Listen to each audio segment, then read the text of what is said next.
Welcome to the Ordinals Podcast, produced by Ord Media, featuring the top builders, projects, and investors pioneering Bitcoin inscription protocols and the future of digital artifacts.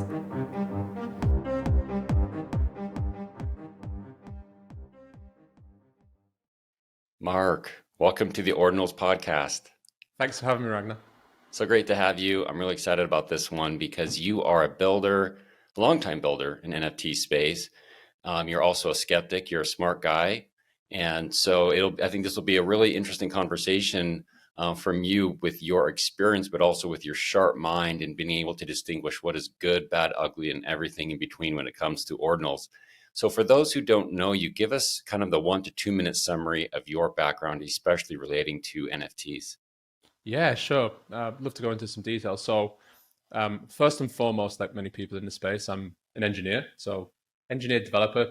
A lot of people don't like it. Developers calling themselves engineers.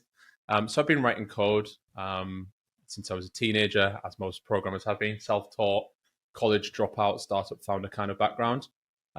Worked for companies as large as like an Adobe, done the startup game, raised some funding, moved into a data science role, and then eventually like staff principal engineer, tech lead on a whole bunch of startups, had some exits, had some failures. And that's the sort of 10-second overview of work history, right? So you can see there's a pattern there of always being a developer and getting my hands dirty writing code. And that brings me into my journey in crypto. So I've been involved with Bitcoin since 2012, so quite early. I was on a startup accelerator at the time, and you can only imagine how exciting Bitcoin was back then, right? People were trying to think of all of these crazy businesses you could build on Bitcoin, and this is back when there really wasn't anything. So we're in a startup loft, and people are saying, "Hey, you should buy some of this," and I'm going to build a music startup selling music for Bitcoin. And it was as basic as that. People could see the value of Bitcoin as a payments network, and they were like, "What can we do to build a business that uses this for payments?" So they weren't thinking of like DeFi and all of this sort of L2 protocol layers. It was just purely, how do we change the world by making payments easier? So it was quite exciting, but very raw. And I think I openly put out a little post that was in 2014. Maybe it was because I was salty after MT Gok, so I was part of the whole the fiasco there, where I said I just couldn't see Bitcoin becoming $1 trillion asset. I think I actually said $1 trillion asset, and I just became almost sort of cognitive of how easy it would be to manipulate Bitcoin, the price action. I fundamentally just believed that traditional banking and finance would just take over and control the market as soon as it got to maybe a market cap in the billions, to be honest. I had no idea it would get to where we are today. And, companies like BlackRock and the likes would be struggling to really control it. And, they're saying, oh, we'll put forward our ETF application, but no one really controls the market or manipulates it in the way that I thought would happen. Because, traditional finance is just ripe with that, right? So I was a bit of a skeptic. And one of the key things is I was very fortunate. I was head of data science at the time at a company, and this is way back in 2014. I was very fortunate where I could just hold onto my Bitcoins. And a lot of people said, how did you have the conviction to hold through all of that skepticism from 2012 to sort of 2021? And it's no magic. It's just I was afforded the luxury of being able to hold, right? I didn't need to sell them on the way up to better my financial position in my life. And that's, a lot of people say, oh, I wish I'd have bought it back then. Well, for the most instances, if you bought it back then, you sold it at $100, or then $1,000, or then $2,000, or $5,000. It's only a select few who just didn't need to sell it or lost their keys that held it all the way through to sort of 69K. And I did buy at the peak. I'm pretty sure I probably bought the most expensive Bitcoins I've actually been bought during peak NFT euphoria. I was like, oh, look, Bitcoin's going to 100K. So I've been involved with crypto for a long, long time. Mostly Bitcoin. I completely faded Ethereum and the ICO, even though I was around at the time. Reasons for that, again, I just didn't think that this distributed world computer would take off in the manner that it was proposed by the Ethereum Foundation and the founders. Again, because I was working in Web 2 at a traditional sort of big tech startup, and I was working with some of the largest companies in the world and struggling to sell in data science solutions to them, and seeing how much centralized control they wanted over everything to do with their data stack. And I just didn't foresee a world where people would pay to use this compute resource. I could certainly see some value. I just thought it was a bit ahead of its time. And then, DeFi just completely proved me wrong there. So I faded some big paradigm shifts in crypto. So I haven't. A lot of people say, "Oh, you tend to ride everything, get it right." No, I've completely got things wrong at certain points. But NFTs, I got involved at the right time. So I'd founded a company called Arcata, which was a KYC and AML business for art businesses. And it solved a sort of a RegTech problem for those businesses, which is, okay, if I'm transacting over a certain amount of money in the EU, I need to put all of my customers through KYC. So for those who don't know, if you go into an art gallery in London and you buy a painting for 25,000 euros, you'll have to go through KYC and AML before you even pay for it, right? So you'll have to give them your passport, you'll have to tell them where you live, your date of birth, and you'll have to go through KYC before you're allowed to pay for it. So a lot of people don't know that exists. And the EU put that onto art galleries, and art galleries just aren't set up to do AML and KYC. So we created a business that solved that problem for them. And then in 2020, early 2020, we started to hear sort of mutters from some of the galleries we were working with, which is, what's this digital art NFT stuff that we're hearing from our clients about? So you have to think that the collectors that deal with these galleries are on the cutting edge of what's going on in the art world, whether it's digital, physical. They want to be capturing every trend, and then they want to be collecting everything from every valuable artist that's creating pieces. And they would come to us and say, what's this digital art? Mostly, does it fall under the scope of the AML requirements? And no, it doesn't. There's no clause that this has to go through KYC and so on. And it kind of went quiet. There was a little bit of activity. And then the Beeple sale happened, and that's when things really changed. I think it's when it really changed for the NFT space. So for those who don't know, Beeple sold what year was that? 2021. So spring 2021, the 69 million sale, I think. It was around then. So spring 2021, might have been just before spring 2021. But it was around that time. And everything changed then. There was sort of mainstream media on NFTs. It was pushed absolutely everywhere. Everyone wanted to sort of find the next, at the time, which was CryptoPunks, right? So they were already quite lofty in their price. And there was a whole bunch of other projects, and then we know what happened next with Bored Ape Yacht Club and the sort of the celebrity culture that captured. And I got involved with a whole bunch of initiatives in the summer of 2021, trying to help some of the larger ape whales acquire items from an auction. Basically, they leaned on myself and Arcata's expertise and said, "Hey, how can we buy this ape auction by pretending to be sort of this DAO vehicle? Who does the KYC? How does it work?" And it was quite funny. Chrissy's at the time were like, "We have no idea how to KYC a bunch of random internet people who say they want to put 10 ETH each into this auction bid." So it didn't go ahead because there was just no infrastructure in place for that to happen. And that's when I was a convert at that point, because I was like, I could see the power in the communities, and it reminded me a lot of something that I'd experienced not soon before, which was the whole GameStop craze, right? So I was very fortunate to be involved with that at its earliest stage. And it was the first time, I think, in my adult life where I felt like I was almost like part of a cult. And it just nothing mattered for that 1 week period of my life. Nothing else mattered other than this one singular goal, which was, we're going to hold our GameStop options as much as possible to inflict as much pain on the traditional finance houses as we possibly can. And I just got so caught up in that moment, as did so many other people. And NFTs were the first time I felt that euphoria and maybe that sort of that chemical reaction in my brain to want to stick around some of this stuff. I just thought this is a really exciting place to be. The sort of the community owned aspect to NFTs is very interesting. And I got together a group of friends. I apologize for how long-winded this is, by the way, Ragnar.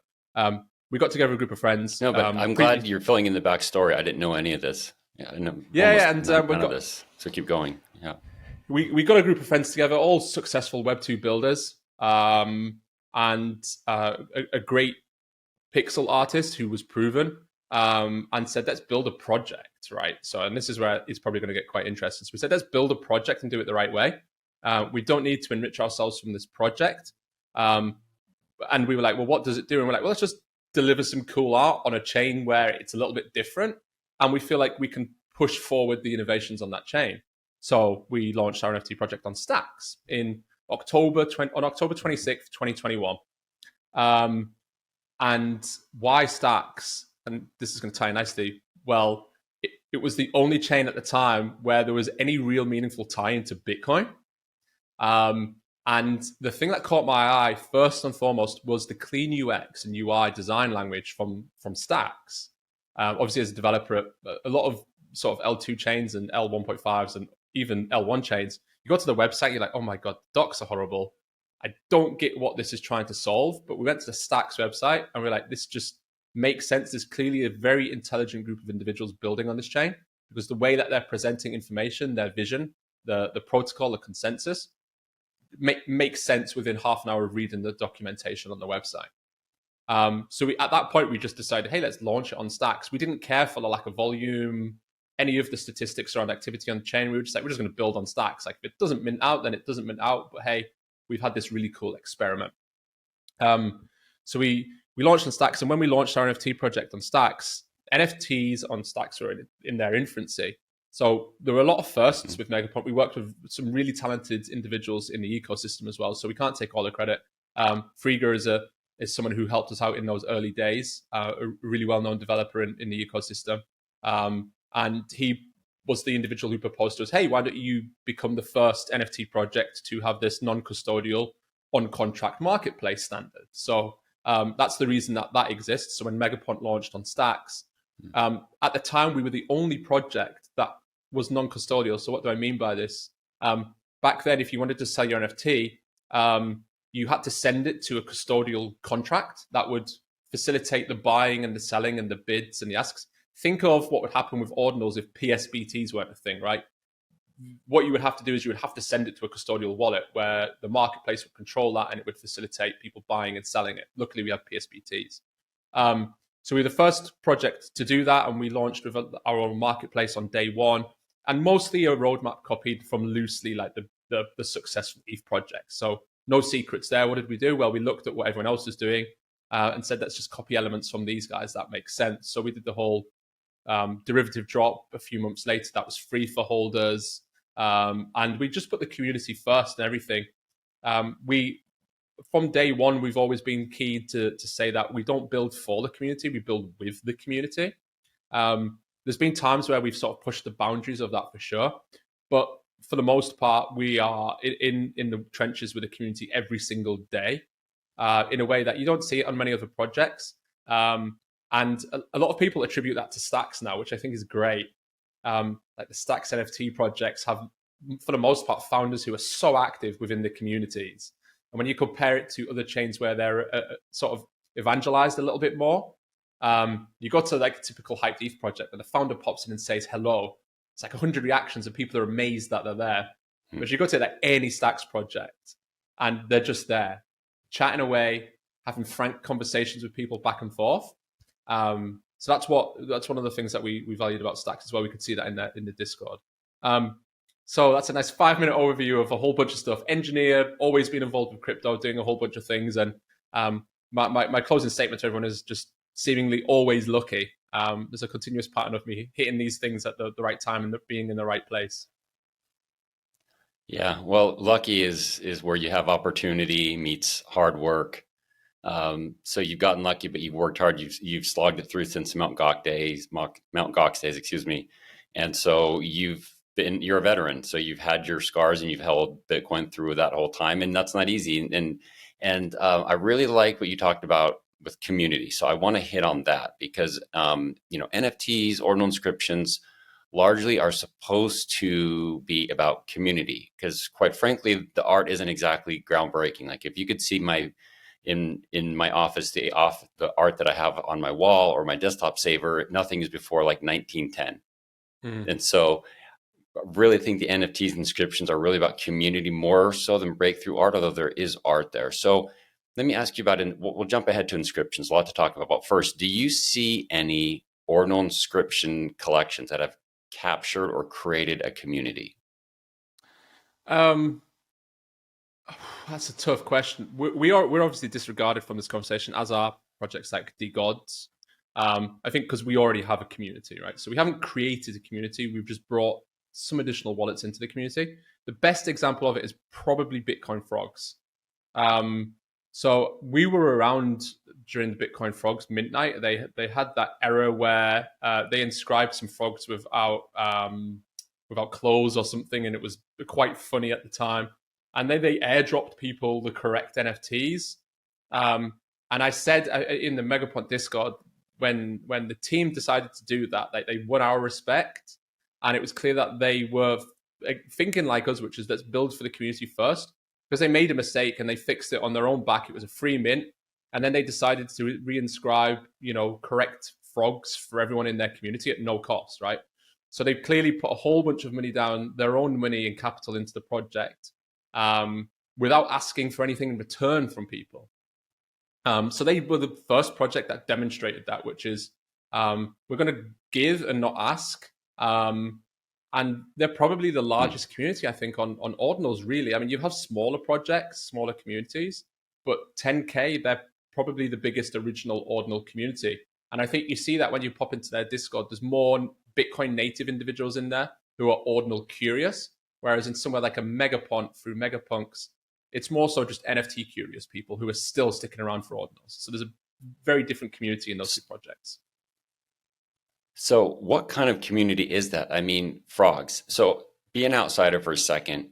You just heard about Ordinals like 2 minutes ago. You got the summary from someone and they told you, oh, Bitcoin frogs, that's a community. And like, what the heck? What does frogs have to do with Bitcoin? What is it about that? Are these people who own pet frogs? Like, what is it about frogs that has captured or created a community? Like, what is that community that rallies around this kind of silly amphibian? Yeah, I think Pepe is a big part of that. And Matt Fury's journey, so the creator of Pepe, they're the character everyone knows. There's a great documentary on Netflix that everyone should watch, which was Matt, the creator of Pepe, battling for his creation to not be seen as an alt-right hate symbol. So it was picked up by a whole bunch of groups that Matt essentially said, I don't want my character I've created to symbolize your ideas and your language. It just isn't what I created this character for. And he essentially won back the goodwill of, oh, this is just a lovable character that stands for internet freedom, and it's the internet's character. And I think that really got picked up by the crypto community, which was like, it's a character that we're all kind of Pepe in a weird way, right? Which is just this silly little internet character having a whole bunch of fun and can be adapted to everything. So anything amphibian and frogs takes off just because of the sort of the tie-in with the Pepe character. And Bitcoin frogs specifically, they had their mint was native on Bitcoin. I think you paid the fee with Lightning. Perhaps I could be wrong there, but I'm pretty sure you paid the fee with Lightning. There were no other payment methods. And then it went straight to your wallet at the time. And this is a time where back then, like Xverse and Hero weren't a thing. A lot of people don't know this. Like when we launched our collection and when Bitcoin frogs launched, like Xverse and Hero didn't exist. Like these really nice Web3-esque wallets to interact with Ordinals weren't a thing. It was you're using Sparrow, you're locking your UTXO, and you're hoping that you don't use another wallet and send it to someone when you try and send Bitcoin to pay your rent. So it was the early projects. So us, Frogs, and anyone else around that time, they have a lot of individuals in the community who spent some time researching Bitcoin and getting to sort of getting a grasp of the fundamentals of the chain. And Bitcoin frogs more so than Megapunks, and we'll come on to this, I think, with Megapunks, because our mint was set up very differently. So our mint was set up with the goal of, we understand that the NFT community probably has no idea how Bitcoin works, especially in its infancy of Ordinals, where like Xverse and Hero weren't really a thing. Getting them to onboard to like a Blue wallet or a Samurai wallet or a Sparrow, like, God, it's not something you can just sit down and do in 5 minutes. And I think there's that instant gratification that a lot of people in the NFT space seek. I think the drop off of saying, imagine if Ordinals, you could only collect them still in Sparrow or like a Blue wallet or like a Bitcoin native wallet that everyone is used to. I think the adoption rate would be so much lower than it is currently, because people just wouldn't have the attention or the interest in sitting down and trying to learn the basics and the fundamentals. So they've got a community that is the best way. So if you want to be close to people who understand Bitcoin, they're a good candidate. And likewise we are. And why are we? Because most of our community is Stacks people. They're from Stacks, and they got into Stacks because of Bitcoin, and they've been around for a long time. So we're two very unique communities. The Gods obviously have the more Solana sort of NFT hype culture community, And there's a whole bunch of other smaller communities as well that might be maybe prohibitively expensive. And we can maybe touch on this because I think expensive NFTs need to die because I think they're terrible for the space.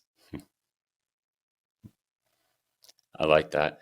Yeah, so I like that sincerity of the Bitcoin users with Bitcoin frogs, how they were true. I mean, if you were using Sparrow and you were comfortable with using Sparrow, you were a Bitcoiner. I mean, Sparrow is my default wallet. I'm not a big mobile guy other than obviously Samurai, but Sparrow is my wallet, and that's what I used in the beginning too. So I didn't know all that about Bitcoin frogs, but I like what you said about that. That is why it is a true community. It's a community of early Ordinals people who were actually hardcore Bitcoiners, and Pepe, of course, goes back also to Counterparty, right?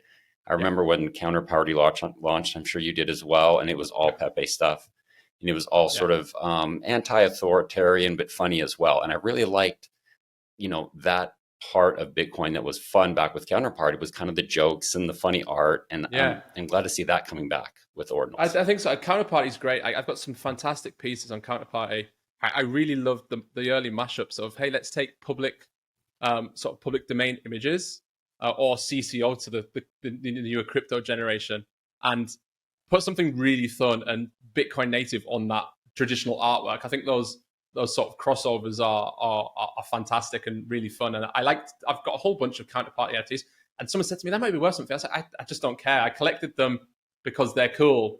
And that's why I collected them. I didn't buy them for a speculative nature. I'm always going to hold them because they look really cool in my wallet, right? So yeah, it is good to see some of that coming over. And with recursive inscriptions, we might see more of that as well. So unfortunately, I wanted to ask you about have just been pixel for so long. Yeah, let's jump into recursive because that is on my list of things I wanted to ask you about. And you had a quote. Let me see if I could scroll down to where I have it in my notes here. You talked about recursive inscriptions, and I can't find it right now. But what are your opinions on the recursive inscriptions? You said something about it. You could do that on Ethereum's. That's what the comment was on Twitter. You tweeted something about you could do that on Ethereum. So don't be. I think you can already do it. Yeah, don't build up the hype. Like I think. So recursive inscriptions are interesting for those who don't know what they are on when it pertains to Ordinals. Not a lot changed, right? So everyone made this big deal when Casey merged the PR for recursive inscriptions, and a lot of people picked up on it and said how this is going to change the Ordinal game completely. Now, for engineers, what they actually did when they merged the recursive update was update the CSP headers that the client would permit. So it basically said, okay, before if you linked another inscription within an inscription, it wouldn't render the content, and that was for security reasons, right? So basically, that the rule there is what we don't want people doing with Ordinals is create an HTML file that references nefarious JavaScript somewhere hosted on the internet, or maybe just does something that we really don't want to see.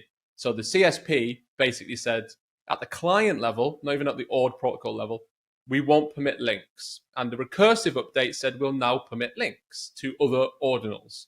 So what you can do is you can reference other Ordinals within an Ordinal. So there's been no upgrade to the protocol in any shape or form.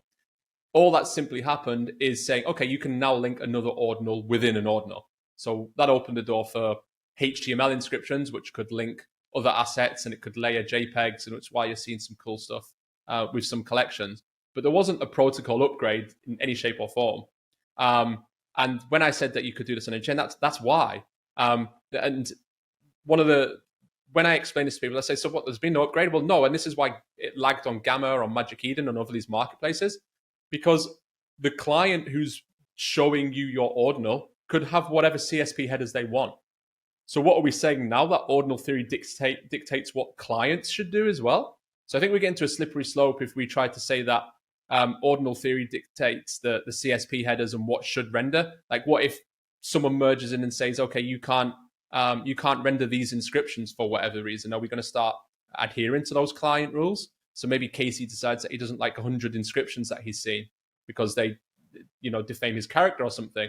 And do we just filter those out? That's not going to happen, especially with his attitude towards censorship and copyright, which I think is really good for Ordinals. So that would never happen. But you don't know when custody of Ord's changes from himself to someone else, which could happen.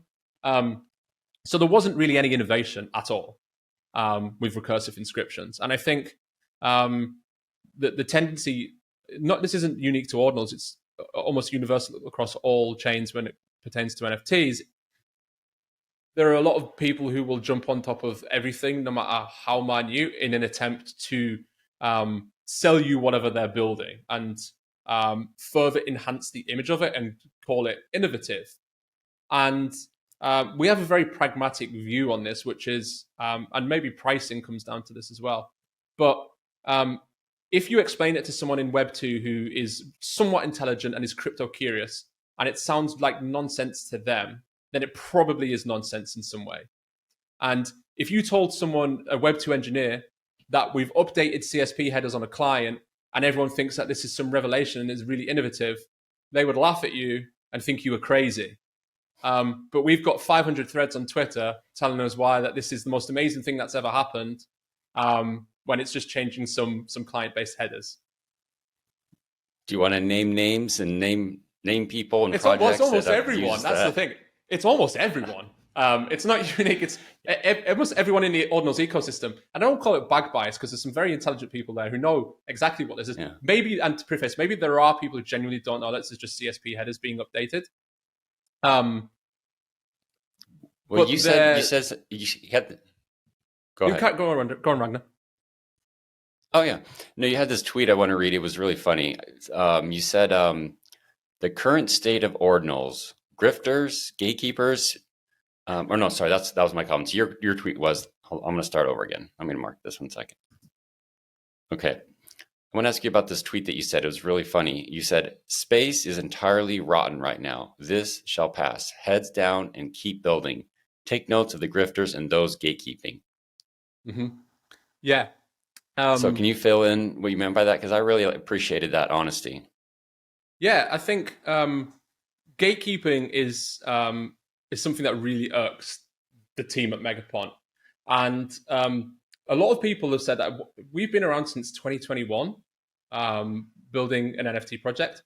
And we've never had like an influencer shill or being on influencer spaces or like typical crypto spaces or being pushed by anyone. And that's always puzzled a lot of people. And it's mostly because we just refuse to play those silly games. And what do I mean by silly games? Well, there's always quid pro quo in this space. Almost everyone we deal with who is willing to talk about you expects something in return. And we're not willing to do the thing in return. So but if you don't want to talk about us, then that's fair enough. That's up to you. It's entirely your platform. You control who comes onto your platform. But in order to bend that, we're not going to give back something to you, whether that's allocation for a mint or even just like a payment. If you don't think we're cool enough to be spoken about, then we'd rather not be spoken about. And Ordinals is currently in a state of that right now as well, which is really the easiest way to do well if you're releasing an Ordinals project is to get onto the right spaces, speak to the right people, and to just piggyback on top of their platform. It has nothing else to do with your art or how innovative your collection is. We're seeing some of the greatest art is just passed up on Ordinals. You see it just randomly inscribed where people are just putting some beautiful stuff on chain. And you just think this would be really cool as a collection. But then you know that they've got no hope. So if you released a 1,000 piece collection of Ordinals right now and didn't put it in front of the right influencers who have all of the audience on Twitter Spaces and on Twitter and in the various Discords, then it's going to be a struggle. And I think that's really, really bad for the space. There are some good actors doing really good things to fix this, such as Gamma. So shout out to Gamma. So Gamma is the marketplace on Ordinals and on Stacks. And some of the language that comes from Gamma around supporting individual artists and small creators is precisely the language that you want to see. So it'd be very easy, Gamma, with their budget, to go after the biggest artists they can find in the space, put up a partnership mint and pocket their 10 to 20% on those mints that they know would be guaranteed to sell out. But instead, they use their platform to promote smaller individual artists who haven't necessarily got a big platform, but they're producing really awesome art or really awesome content on Ordinals. And we need more of that. And why do we need more of that? Well, one of the big reasons is there's an existential crisis within NFTs right now, which is there's just no new wallet adoption anywhere. And part of the reason is the grifters, so people just outright scamming people. Every time you hear of a crypto scam and you're native to crypto, you kind of brush it off and like, oh, it's just a battle wound. But what you've got to realize is there's probably 100 people who that's their first project. So that's their first project that they bought. It ended up being a scam. Well, it's their last project. So that is so harmful for the space.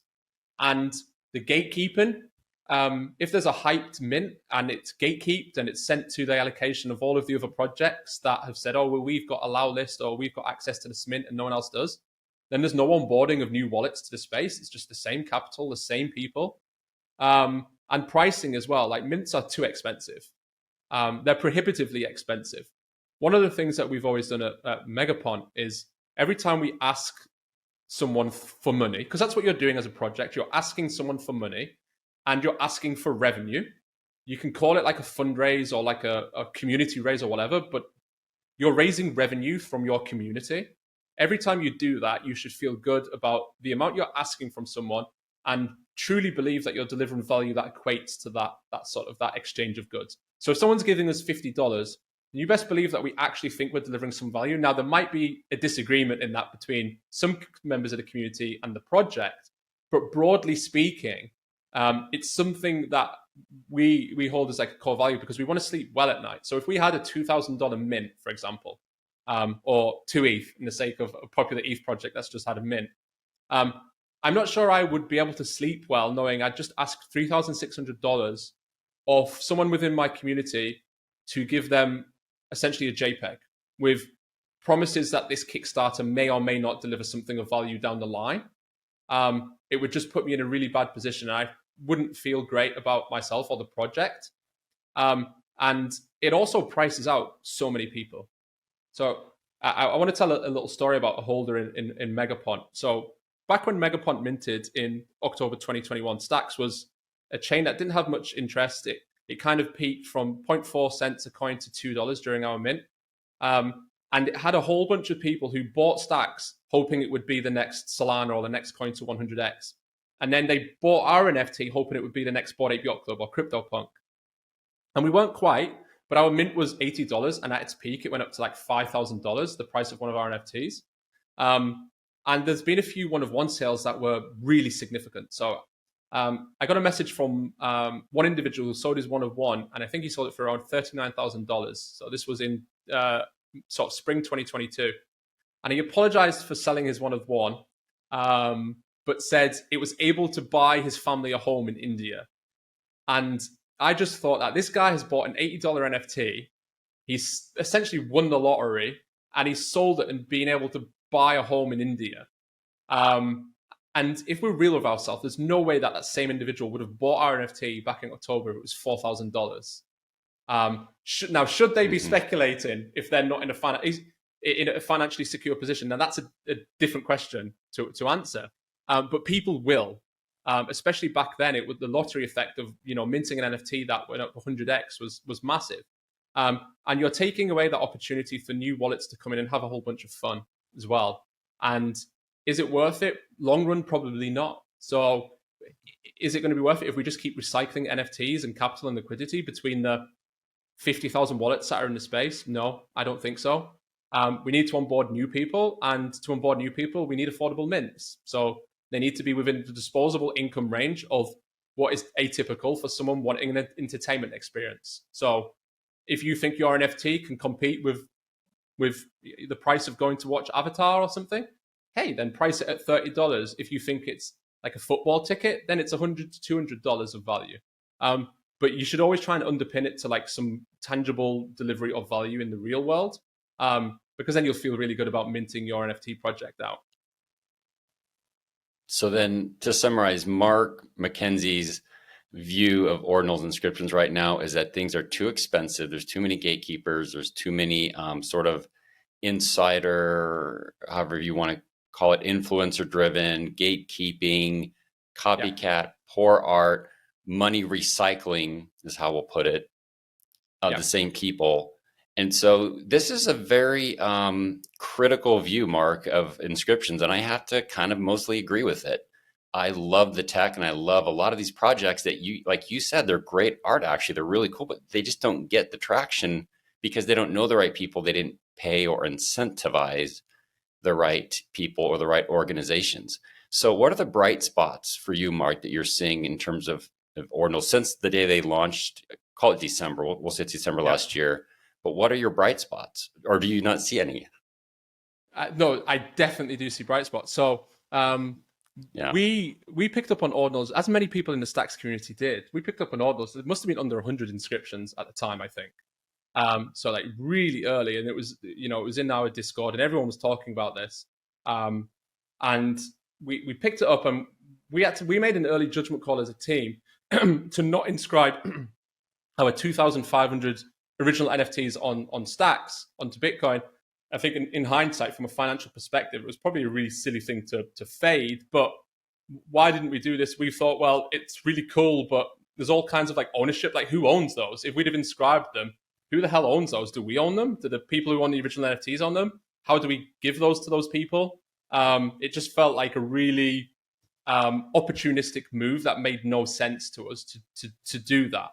And why were we interested in doing that? Because these are truly immutable digital artifacts. And I do like that Casey describes them as digital artifacts. I watched one of his early presentations when he presented ordinal theory. I can't remember where it was presented, but there was 8 people sitting around a table, and he was discussing it in a really open way and talking about how these are digital artifacts and how it was really cool to be able to track Satoshis with the first in, first out way of saying that, okay, this is a rare sat and this is an uncommon sat and this is from, block 9 or wherever.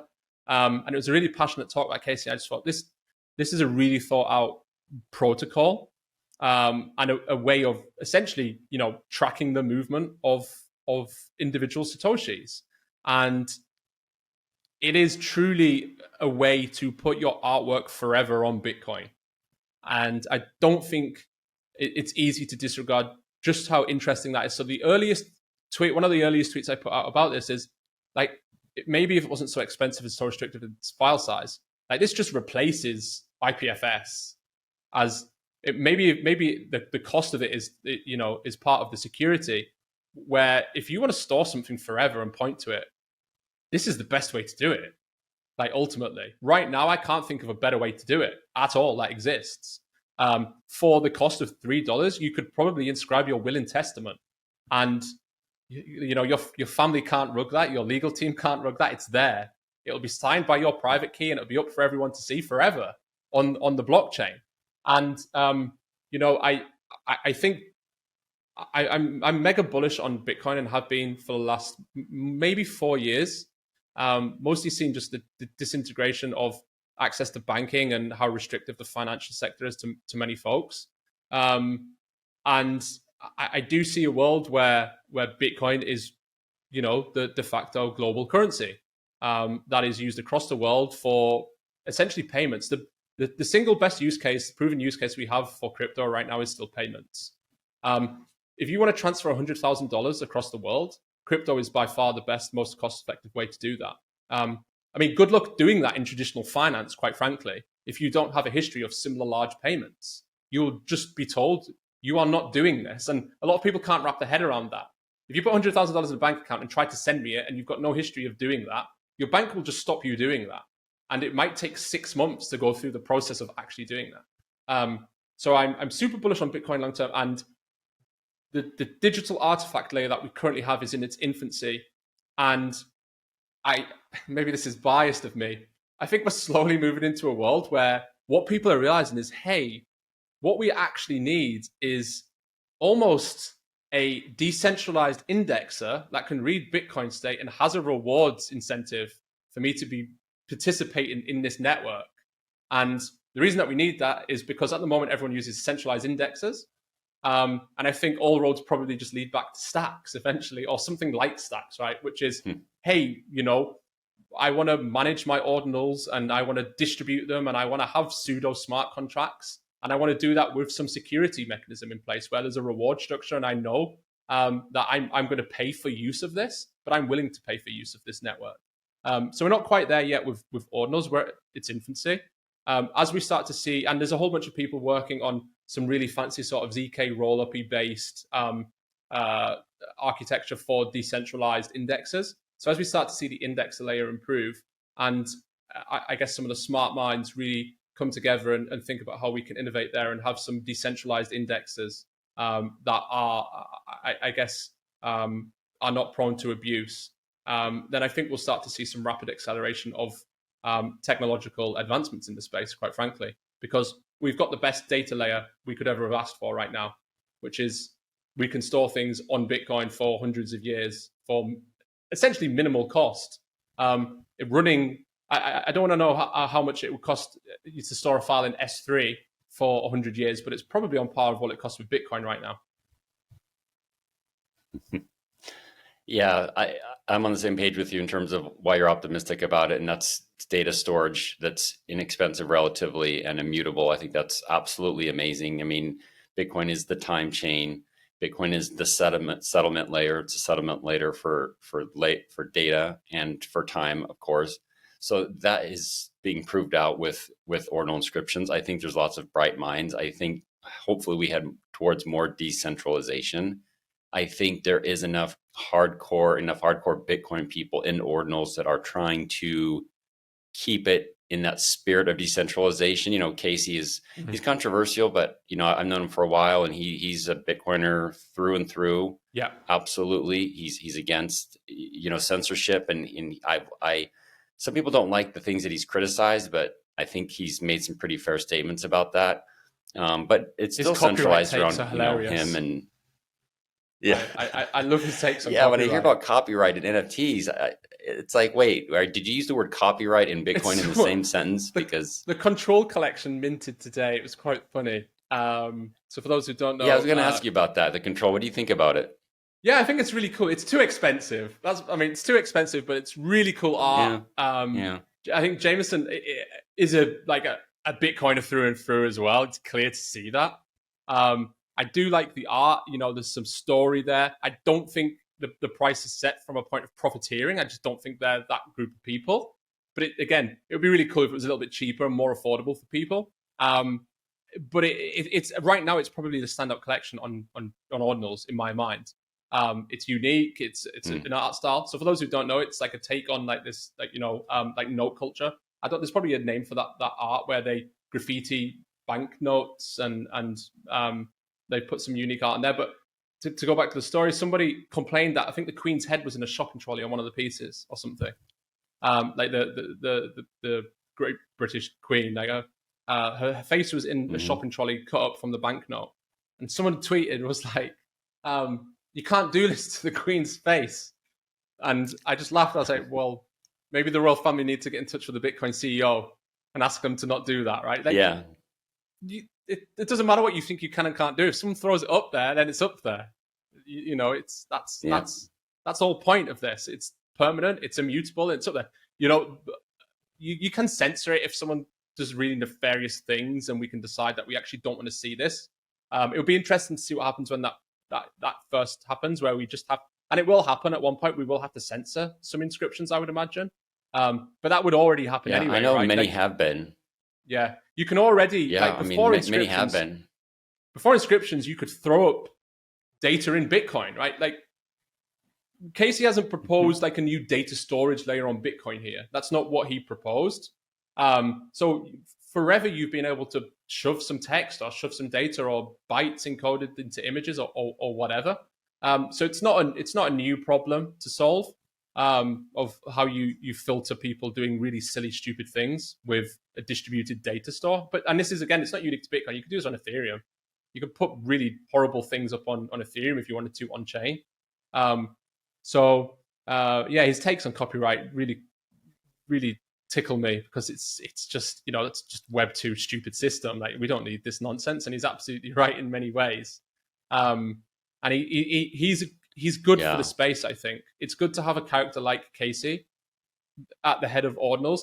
One of the things that's really stuck out to me about Casey, and I don't know Casey all other than the videos I've watched of him present his early Ord theory, it's just how he's another one of those individuals who you can tell doesn't really care whatsoever for the profiteering of anything that he does, right? It's, how can I do something really cool that makes an impact on the world? And that kind of individual and personality is quite unique in crypto these days, I think. And yeah, you disagree with some of the things he has to say, but you can't agree with everything that someone has to say. Interestingly, one of our early exchanges, Ragnar, I think, was when you basically said you really didn't like some of the art on one of our collections. And someone said to me, it was like, can he say this? And I was like, what? Can he have an opinion that he doesn't like the art? Like, absolutely. Like, I mean, if he doesn't like the art, he doesn't like the art. What do you want us to do? Convince him that his eyeballs aren't working correctly? Like, people are going to disagree with things you say and things you do in life in general. And that's true when it comes to NFTs, when it comes to ordinals, inscriptions, Bitcoin, anything to do with crypto as well. And the best conversations you can have with someone are often when you have differing opinions on something and you try to come to some amicable consensus as to why you have different opinions. The goal shouldn't be to convert someone to your line of thinking. It should be to present your ideas, your facts, and your thinking, and maybe they change their mind then, but put your argument forward. It shouldn't be to indoctrinate or change someone's view. This is why I think this. Now you make up your mind with some more information and see if you want to change that opinion. Yeah, I remember that. And here you and I are talking on this podcast, and we've had one or two other just private calls, and it just shows like I disagreed on something, but you and I think are aligned on so many things, and it's fine. Art is subjective.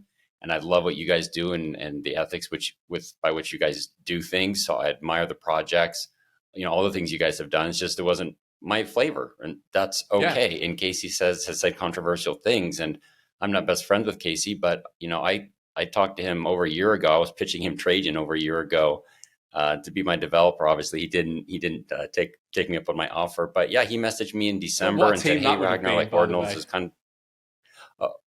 Yeah, we would have made a lot of people upset. Between Casey and myself, I think we would have burned something to the ground. But it's probably better him and I didn't team up. But Casey is a bright person, and he cares a lot about Bitcoin, and that's the heart of Casey. And I think I wish there were more people who kind of thought like Casey, in the sense, like, the great thing about Ordinals, it's brought a lot of money into Bitcoin, but the bad thing about Ordinals, it's brought a lot of money into Bitcoin.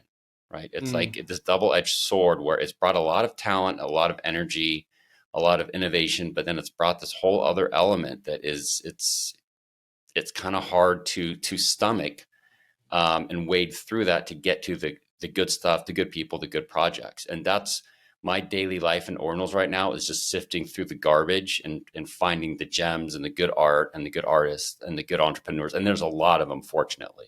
There are. Yeah, there's a lot of... But boy, it works sometimes. You're absolutely right there, which is, if there is money to be made in crypto, then the opportunists will jump on top of anything, like any craze. They'll put out whatever they can to grab the most amount of capital out of the ecosystem as possible, and they just won't care for whatever they put out. NFTs have always been like this. Like, in 2021 and 2022, a rug pull on Ethereum was almost every day. And these were brazen rug pulls. Let's call them what they are. It was theft, right? So, you would mint an NFT and you would sometimes get nothing in return. There would be no art in many instances. You'd just get the placeholder that they use to build up excitement and hype. We're not at that level on Ordinals, and I don't think we're probably just because we've moved on from that in the NFT space in general. But the bad actors in Ordinals now are they're very different, and they're a little bit more intelligent. And one of the primary reasons for that is it is quite hard still to get an Ordinals mint up and running, I think. And I think that's really helped us to avoid a lot of the really bad actors, like the outright thefts and scams in the space. If you want to get a collection up and running now, you either need to use a launch pad or you need to have some Bitcoin knowledge. And I know this is a general sweeping statement, but if you reach out to many Bitcoiners and say, hey, I'm looking to scam people for $1 million, can you help me with a node to inscribe? They'll probably laugh in your face and, oust that communication to the internet on Twitter. Mm-hmm. And that's essentially what happened. And, the launch pads, Gamma, and so they filter projects, and they usually, the human nature will always miss one, and one will slip through, one bad actor here and there. But for the most part, like the really low hanging fruit scams, It's just too hard to get an Ordinals mint up and running right now and scan. But the bigger problem is just low quality, like you said, Ragnar. I think it's like, when are we going to see some really cool art? Yeah. We're like, yeah, we're a pixel I art do project, but I'm done just... with pixel art. I'm like, that's... Oh, you're done with pixel art now? We're What's just done next, with then, if it's not I'm pixel done. art? Well, we're not done as a project with it, but personally, I'm done seeing it. I can't look at, maybe because for the last 2 years, all I've done is look at pixel art. We tried to do no pixel art one time, and everyone disliked the art, so maybe we'll stick to pixel art. But I'm done seeing it on Ordinals. I want to see... So that's one thing that recursive inscriptions opened up, which is you can now like inscribe traits for non-pixel art NFTs and do some really cool builder stuff with that. And we haven't seen that yet. So the first collections that we saw with Builder were all pixel art again. So it was all pixel art, and it was like 8-bit pixel art, low quality. And they were riding on the fact that they were recursive and you could build it. We're now in a situation where you can inscribe really high quality non-pixel art on Ordinals in a way that is actually really innovative and fun. And the user experience, you can make it really fun. You could have like an interactive builder where you build your character, and then everyone gets something that they're happy to pay for in theory. So you build your own character. It's not pixel art. That's now possible on Ordinals. And we're yet to see that. So I'm when we start seeing those projects come over, that's when I'll turn to like mega bullish, because I think that's when you'll get a lot of the popular culture projects come over and bring you wallets for them, which is like, hey, cool, look how genuinely awesome this artwork is. Like, do you want this as a PFP? Because there still isn't that collection that I look at on Ordinals and think, I want that as a PFP. I still haven't seen that, like that standout collection that you look at and think, wow, this is it. Still doesn't exist. Yeah, I'm glad to hear you say that, Mark. Yeah, I'm glad to hear you say that, because I haven't found one that it's like, that's my PFP. I have in my mind, like with Trajan, we have a certain aesthetic that we're working on. Still haven't done it yet, but it's behind the scenes. We're working on our aesthetic and our inscriptions. And I haven't seen one yet in Ordinals that I want for my PFP, and I'm hoping something will come. And I'm glad to hear you say that, because I thought I was the only one. And it's easy to think that everyone likes everything, and no one's thinking, wow, most of this isn't very good, like at all. So I'm glad to hear you say that. And I'm glad that you brought up Gamma as well. They were sponsors for Ordinals 2023, Jamil, Nick, I know the team, they're a great team, ethical, doing things the right way. Like our co-founder, Mary Zhao, she did her first collection on Gamma, and I'll have to send you the link, but it's really cool. It's Janet Yellen.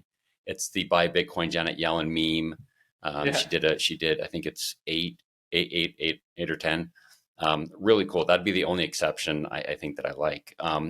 But I do want to, as we wind down, I do want to go back to inscriptions and generative art, because I think there is some good things that can be done there. Can you touch on generative art? What are your feelings? First, like 60 seconds, what is it for listeners? And then do you see it having innovative potential for inscriptions?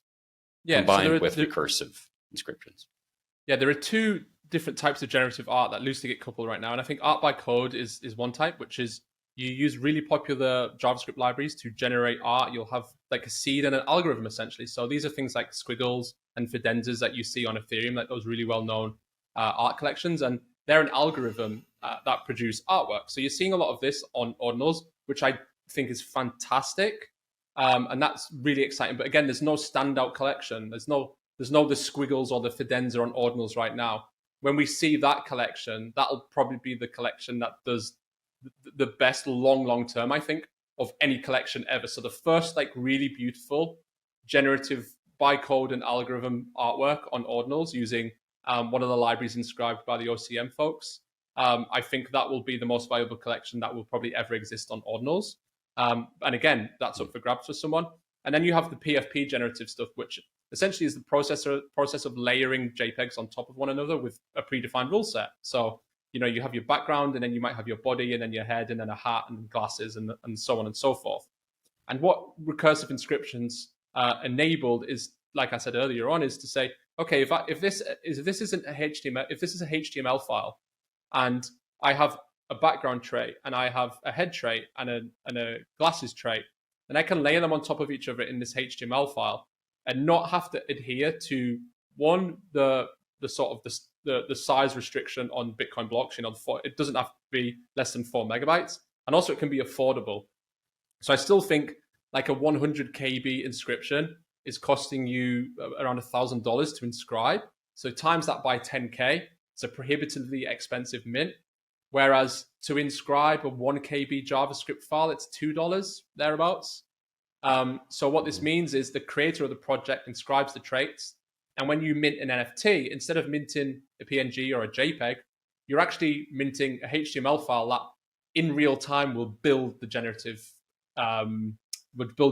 piece, which is actually really cool as well, right? So, it might do something cool. The traits that could change on a given, you could do something as simple as changing every block.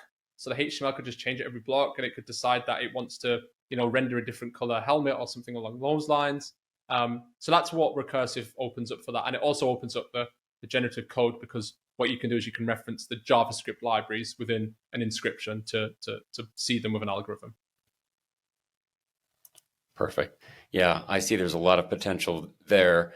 And so let's finish off with Megapunks. And we didn't talk about your project really at all. We didn't get into the details of like why you guys used Emblem Vault, why you guys did it that way. But I do want to get that in. So tell everyone about, what you guys did and why, and the state of where it is right now. Yeah, so we launched our Ordinal collection. God, it's been a blur this year. It was spring of this year. And we'd been sitting on some art for a long time. So the original plan with the Megapunks art was we were going to have like this open edition mint on Ethereum, do something really cool where you would essentially mint this pass and you would create your little punk. And then we decided as a team, we were like, let's put these on Bitcoin. That we don't have a collection on Ordinals. We're going to use these anyway for a mint. We're a Bitcoin native project. That's where we started. It makes more sense for these to be an Ordinal. We can't do any of the interactive stuff right now because it would just be too difficult for us. So let's put out a collection. We took our time to polish up the art and get the art right. So we were a little bit later than we could have been. We didn't rush it out. Like I said, we're in Ordinals sub 100. And you can see the tweets where me and Jamil, I think, go back and forth. And I say, maxis are complaining now when there's 100 JPEGs. Wait until we start putting 2,500 monkeys on there. And then that's quite funny that, they did get really mad, actually, didn't they? So yeah, we launched our collection in the spring, and we used Emblem Vault because one of the things that we've always stood for is fairness. And we wanted to ensure that our mint, and again, this goes on to the grifters and Ordinals, we wanted to ensure that there was a smart contract controlling the distribution of our mint so that people could verify that what we say we were doing is actually what we're doing. And that's really important for us. There are all too many projects in this space who, they'll sneak 10% of the allocation to the team and the team's wallets here and there, and they'll be doing sort of subtly nefarious things that, have a financial upside for them and no one else at the detriment of their holders. So we wanted to use an Ethereum smart contract because it's, it's law by code, and what we say and what happens are there for everyone to audit and review and to make sure we're not lying. So we had an Ethereum smart contract for the payment, because I think that's important as well. The payment process for Ordinals at the time was either you need to accept Bitcoin or Lightning, but you still kind of need some centralized process. And we decided that the NFT community that we had just weren't ready to start setting up a Sparrow wallet and making Bitcoin payments and receiving an Ordinal right then. Because like I said, there was no Hero, there was no Xverse that existed.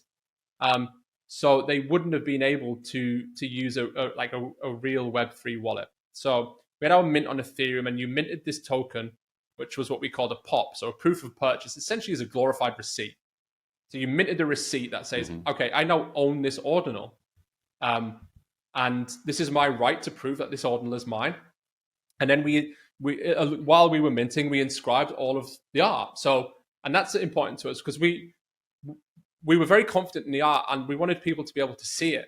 And we're like, you can never complain during the reveal process if you don't like the art because it's inscribed, so you can see it all. And we put out this really nice image, which was all 10,000 punks on one grid. So before you paid a single dime or handed over anything, you could see if you liked the collection. Like, is this something that you want to buy? And a lot of people said yes because it was really early, really for Ordinals. I think we're sub 300K thereabouts. So a whole bunch of people wanted to buy it. And then what happened is around 2 weeks into the process of after the mint going live, we froze the Ethereum contracts irreversibly forever. So that can never be unfrozen. So you can never transfer the Ethereum receipt that we gave you. It's there stuck in your wallet forever. And what we then decided to do is work with Emblem Vault, because one of the important things for us is we don't want to be providing a service forever to turn that receipt into an ordinal. And we want to give people their ordinal right now. And we want to do it in a way that means that we no longer have an involvement. So working closely with Emblem Vault, we came up with this really innovative solution, which meant that we actually gave everyone an Emblem Vault. Everyone who owned the Ethereum NFT, we gave them an Emblem Vault. For those who don't know, Emblem Vault is essentially like a wrapper for wrapping keys for various chain wallets on various chains. So you can have an Emblem Vault that contains the keys to a Bitcoin wallet, a Stacks wallet, a Solana wallet, all in one nice interface. And you have custody of them, and you can crack it open and get the keys, and then you can never transfer it. And we created everyone a vault and sent the inscription to the vault. And this really confused a lot of people, actually, maybe more so than we thought it might do. Because they were like, do I have an ordinal? Do I have an Ethereum NFT? Like, what do I have now? And you had an ordinal on day one. So people still don't understand this. They say to us, like, how do I go from Ethereum to ordinals? And it's like, no, you've got an ordinal. It's in that Emblem Vault. You can see the 25 cents of Bitcoin that we sent you. Like, it's there in that wallet. And that meant that everyone, no matter how familiar they were with Bitcoin, could receive an ordinal and receive that, in many instances, their first Bitcoin. And, we still have people come into the Discord who bought the ETH NFT and they don't have a Bitcoin wallet. They've never used Bitcoin. And we can say to them, no, you do. You have Bitcoin. Like, it's there. It's in your wallet. All you need to do is take the keys from your Emblem Vault and import them into Sparrow or Xverse or Hero. And you've got the ordinal, and you've always had custody of the ordinal. It's not ours. We can't control it. And that was super important to us, which was we want to get the ordinals into the hands of the end user and not have this like weird burn or migration. It was just, how can we get them to everyone? So we worked really closely with the Emblem Vault team, and they were awesome because it wasn't an easy process. There were 10,000 NFTs. We had to create 10,000 Emblem Vaults and send them to the vaults that were set up and make sure everyone got the right one. So it was a really stressful process. We had this master sheet. We called it the master sheet that I think had 15 people collaborating on to make sure that we didn't have one mistake. Because if like the indexing was off once, then you've then sent everyone under that the wrong ordinal. Was this an Excel spreadsheet? It was a Google sheet. It was a Google sheet. It was a Google sheet. It was a Google sheet. High tech over there. Yeah, the master sheet. It was a Google sheet that we all collaborated on to make sure, and we must have went over it like 5 times. And I had no sleep, and I was awake till like 4 a.m. most mornings trying to like assert on it. We have Python scripts for unit testing, the most obscene sort of Bitcoin-y, Ethereum-based transaction things that you can think of. We have unit tests that would do diffs on images and pull metadata and stuff like this, because we knew if we made, and this ties into the ordinal immutability, because if we made one mistake, that's it. You can't undo it. There's no undo. There's no update in metadata. We'd have just ruined it for everyone, and there'd be nothing we could do, because with Bitcoin and ordinals, it's forever. So we had to get it right, but it was a really good process, and it onboarded quite a few people to ordinals and to Bitcoin. And to this day, there are a whole bunch of people who still have their Emblem Vaults and haven't opened them up and still haven't made this move over to Bitcoin yet. But every day, someone will pop in and be like, hey, I'm new to this. How do I get my ordinal? That's great. Yeah, it's June, and you onboarded all these people to Bitcoin through Ethereum. That's going to blow a lot of people's minds. I mean, who would have thought Ethereum would bring people into Bitcoin? But here we are.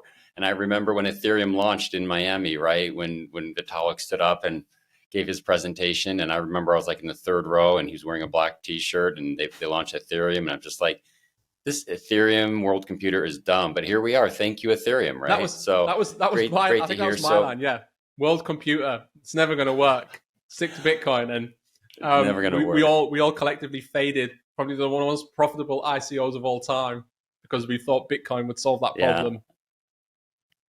No. But hey, now everything is coming back to Bitcoin. And I'm with you, Mark, in terms of like Stacks. I think a lot of things are going to go on Stacks. We're on Stacks, obviously, with Trajan, doing ordinal stuff. But Stacks is home for lots of reasons.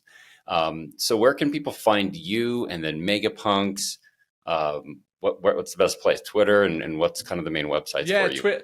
Twitter is definitely the best place. Megapont.com website will have links to various sort of NFT project related links, Discord, Twitter, and the likes. I'm on Twitter, so Mark McKenzie without the vowels on Twitter and almost everywhere else. I'm pretty active on Twitter, mostly trying to just wind people up a little bit at the moment. And I've started collecting digital art. So I've made a rule that I have to buy a piece every day now for the next year at least. So I'm buying a piece of digital art every day for the next year, and every purchase I make every day, I post out. And I'm doing it with the intention that they're all going to go to zero, but I don't care because I'm going to put them on the really cool display in the house, and I'm going to look at them every day and just appreciate the piece. So it's mostly nostalgia related, the 90s sort of neon culture stuff at the moment. That's what I'm feeling right now. Like a lot of like tie-in with gaming. There's a few pieces that I look at and say, just please come to Ordinals. Like this piece on Ordinals would just be worth so much more, because that's what one of the shortcuts to my heart is gaming nostalgia. And if there was like a gaming nostalgia NFT collection that was genuinely nice art, I would be queuing up to buy it, as would many other people. So that's what I've started doing, buying a unique piece of art. So if you follow me on Twitter, you'll see me tweeting that out, and talking about art, and also winding people up about Ordinals being gatekeeped by the wrong people. I like that. I like winding it up, Mark. You know, I have a lot in common. Who knew? But we do. Yeah. I think we could talk for hours. We'll have you back on the show, and we can cover a lot more ground. But I wanted to get this in, at least a solid hour in with you. And before I let you go, my final question is: do you own an inscription that you would never sell? If so, can you share what it is and why? Yeah, so I own a really, really early inscription that is a single block of color. No one has found it. It's really early, and it was me testing it once I got the node up and running and getting, because the early days getting Ord to work was just a nightmare. So it was from the early days. It's got a really low block, and I'll never sell it because it was the first thing that I ever inscribed. I would say it's worthless, but it turns out that those early inscriptions are anything but worthless now, which is just crazy to me, because it was my hello world, right? And when you look at the early inscriptions, they were all that. They were just people saying, "Oh, I've got this up and running. I'm going to inscribe the first file I can find on my computer," and that was me back then. So it's that one. I would never sell it in a million years. Was it the color orange? Yes, it is the color orange. I might have seen it. I think there's a few of them. A few of us done the color orange, and okay. It's interesting because that's took off now as well, and that's crazy to see. Like the color orange now just signifies the ordinal movement, which is wild. I mean, we made a mistake because our backgrounds on Megapunks are yellow. If we'd have known orange would have took off, we'd have just made them orange like everyone else did. So we missed a marketing trick there. Missed it by one shade. Well, Mark, I'm so glad you came on the Ordinals podcast. We'll definitely have you back. We could talk for another hour. I think we hit a lot of good spots. So everyone who's listening, definitely follow Mark, follow Megapunks, look into what they're doing. He's definitely someone who's innovative in this space. He's someone who has some ethics, but also has a lot of talent, a lot of people that he works with. So he's definitely someone to talk to offline and online. So once again, Mark, I want to thank you for being on the Ordinals podcast. My pleasure. Absolutely. I'd love to come back as well, Ragnar. Thank you. We hope you enjoyed this episode. Please rate and review our show. Subscribe to the Ordinals Podcast on Spotify, iTunes, or your favorite app, and follow us on Twitter @TheOrdPod. Drop us a line at podcast@ord.media for topics you'd like us to cover or guests you'd like us to interview. Ordinals 2024 conference is taking place in Nashville. Early bird passes are available now. Visit ord.media and sign up for our newsletter. Thanks for listening to the Ordinals Podcast, produced by Ord Media.